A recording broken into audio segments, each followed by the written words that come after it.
Hello students, welcome back to my YouTube channel APT Adda. I am your maths mentor Izharuddin. Relation function का एक और important question लगाएंगे। इससे पहले आप रिलेशन फंक्शन के फोल्डर में जाइए। क्लास 12 रिलेशन फंक्शन का फोल्डर प्लेलिस्ट में आपको मिल जाएगा। मैंने उसके अंदर 7 से 8 क्वेश्चन कराए हैं और आई गारंटीड कि उसी क्वेश्चन में से ही आपको बोर्ड एग्जाम में मिलने वाला है 2024 बोर्ड एग्जाम में। बहुत ही इंपॉर्टेंट क्वेश्चन कराए हैं, आप उनको एक बार देखिए, आपको खुद लगेगा कि हाँ यही क्वेश्चन जो है आने के चांसेस सबसे ज़्यादा है। और उसमें जितने भी क्वेश्चन ऐड ऑन होंगे एग्जाम तक तो वो मैं ऐड करता जा रहा हूँ। आप बने रहें चैनल के साथ, चैनल को सब्सक्राइब करें अगर हमारे फर्स्ट व्यूअर हैं। और देखिए, इस क्वेश्चन को सॉल्व कराने में मैं जो भी मेथड यूज़ करूँगा उसको आप दूसरे क्वेश्चन पे भी इंप्लीमेंट करिए, एनसीईआरटी के क्वेश्चन पर इंप्लीमेंट करिए। राइट, देखिए क्या क्वेश्चन है।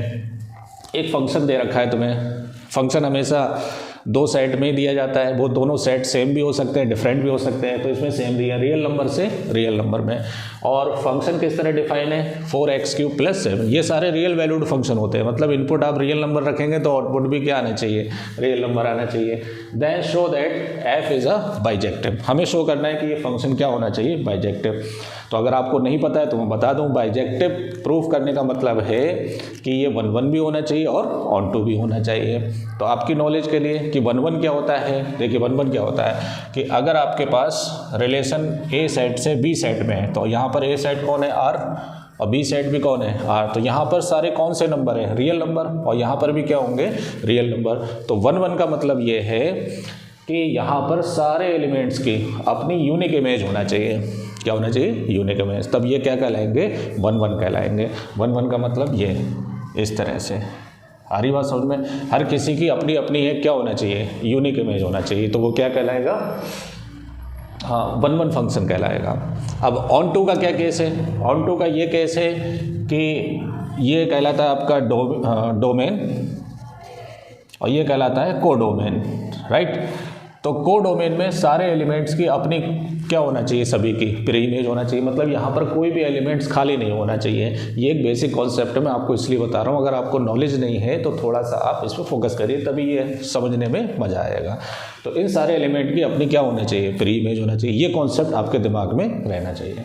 ठीक है, तो चलिए 1 की बात करते हैं। सबसे पहले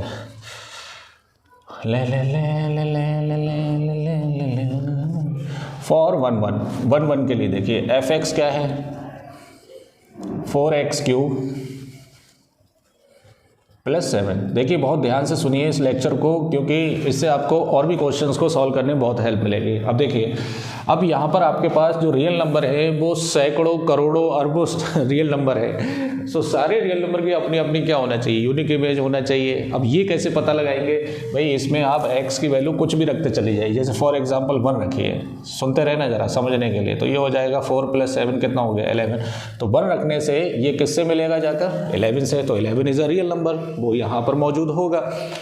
अब कुछ ऐसा नंबर रखिए कि उसकी इमेज भी क्या आना चाहिए, 11 आना चाहिए। ऐसा कोई भी नंबर रख के देख लो, आई गारंटीड कि वो 11 नहीं आएगा।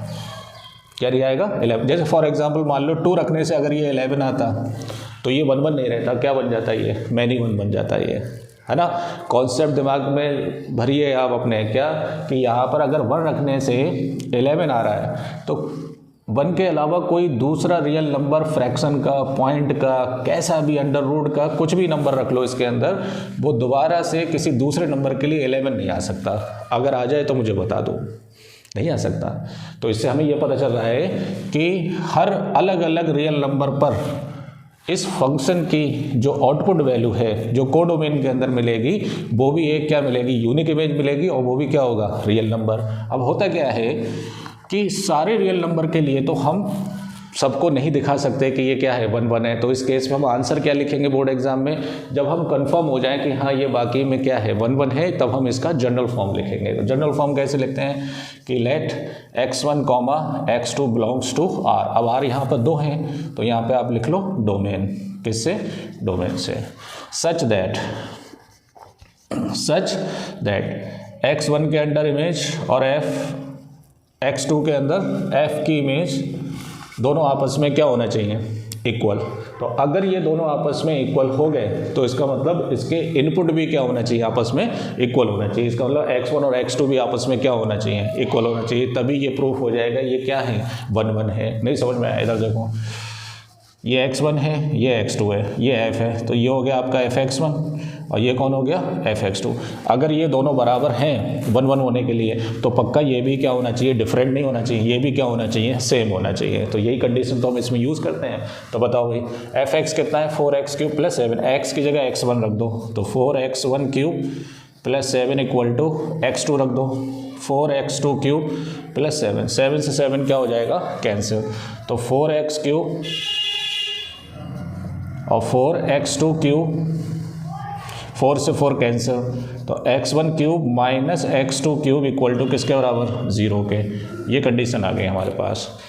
अब देखिए अगर आप यहाँ से क्यूब से क्यूब हटाना चाहते हैं तो हटा सकते हैं, तो डायरेक्ट x1 किसके बराबर आ जाएगा, x2 के बराबर आ जाएगा, ऐसा आप प्रूव कर सकते हैं। लेकिन उसमें पॉसिबिलिटी हो सकता है, क्योंकि ये क्यूब की फॉर्म में ना, हो सकता है कि दूसरे फैक्टर रियल आ जाएं, तो इसलिए हमें पूरा ही चेक करना पड़ेगा। इसका मतलब यहाँ पे हमें पहले फॉर्मूला लगाना पड़ेगा a³ - b³ का। तो बताइए क्या होता है formula a³ - b³। a³ - b³ का फॉर्मूला क्या होता है, a³ - b³, ये होता है a - b a² + ab + b²। यहाँ लगाइए, तो ये हो गया x1 - x2, a - b है ना, x1 - x2, और ये हो गया x1² + x1 x2 + x2² = किसके बराबर, 0 के बराबर, राइट। अब या तो दिस फैक्टर = 0 या फिर दिस फैक्टर = 0, तभी तो दोनों का प्रोडक्ट किसके बराबर आ सकता है, 0 का। इसमें से कोई एक फैक्टर क्या होना चाहिए, 0 होना चाहिए। अब देखिए यहाँ से अगर मैं देखूँ तो x1 किसके बराबर आ रहा है, x2 के, तो ये तो इम्प्लाइज कर रहा है, क्या कर रहा है, ये इम्प्लाइज। तो हम इसके लिए तो कह सकते हैं कि ये क्या है, 1 1 है। अब इसकी बात करते हैं। अब देखिए इसमें क्या हो रहा है कि x1² + x1 x2 + x2²। अब x1 x2 दोनों रियल नंबर हैं और ये सारे रियल नंबर किस में हैं, प्लस में है। तो आपने एक कंडीशन पढ़ी होगी कि अगर आपके पास कोई दो नंबर प्लस में आ जाएं, इक्वल टू स्क्वायर करके प्लस में आ जाएं, इक्वल टू 0 हो जाए, तो यहाँ से अगर आप a² या b² निकालेंगे तो ये रियल नंबर नहीं आएगी, a की वैल्यू नेगेटिव में होल स्क्वायर आएगा नहीं, तो ये रियल नंबर नहीं आएगी। कैसे रूट्स आएंगे इसके, इमेजिनरी रूट्स आएंगे। तो हम एक कोशिश करते हैं कि इसको होल स्क्वायर में चेंज कर लीजिए। तो देखिए ये क्या हो गया, a² + 2 × a, 2 × a।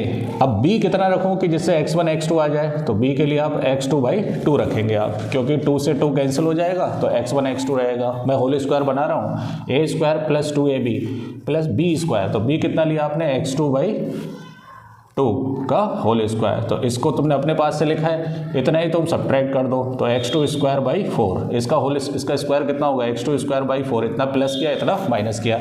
यहाँ पे मैंने स्क्वायर की फॉर्म में इसलिए लिखा है, क्यों लिखा है बताइए, क्योंकि ये यहाँ पर होल स्क्वायर बन जाएगा, किसका, x1 + x2/2 का होल स्क्वायर बन जाएगा, ये बन गया। अब देखो ये x2² है, ये भी x2² है, तो 4 बन जा 4, 4 में से 1 जाएगा तो 3 बचेगा, तो प्लस का कितना बचेगा, 3/4 x2² = 0। अब ये बन गया आपका a² और ये क्या बन गया आपका b² = 0। तो यहाँ से हमें क्या पता चलेगा कि यहाँ पर रूट्स आर नॉट रियल, है ना, या x1 और x2 की वैल्यू क्या नहीं होंगी, रियल नहीं होंगी। तो ये पार्ट आपका क्या हो जाएगा, डिस्कार्ड हो जाएगा, तो इसको छोड़ देंगे हम। अब बचा ये क्या इम्प्लाइज कर रहा है, तो देयरफॉर fx इज 1 1। हमने ये बता दिया कि fx क्या है, 1 1 है। तो ये तो 1 1 का केस हो गया। अब लाना अपने को क्या है, बाइजेक्टिव। अब बाइजेक्टिव के लिए ऑन टू के ऊपर और बात करते हैं। तो फॉर ऑन टू, किसके लिए, ऑन टू के लिए। तो ऑन टू के लिए देखो ये आपका डोमेन है, ये आपका को डोमेन है, ये फंक्शन है, ये सारे रियल नंबर है, इधर भी क्या है, रियल नंबर है, राइट। फंक्शन कौन है, fx = 4x³ + 7। तो देखिए ऑन टू के लिए क्या होता है, इधर जितनी भी एलिमेंट्स है रियल नंबर, उन सब की क्या होना चाहिए, प्री इमेज होना चाहिए। ये इनपुट होता है x और ये आउटपुट क्या होता है y, इसे x ले लो, इसे क्या ले लो, y। So therefore let fx की जगह fx किसके बराबर, y के, क्योंकि यहाँ पे x रखेंगे तो fx यही तो आएगा, जब x रखेंगे यहाँ पर तो इसकी इमेज f(x) इसमें आएगी, उसको आप क्या मान लीजिए, y मान लीजिए। So therefore y is equal to किसके बराबर हो गया, 4x³ + 7।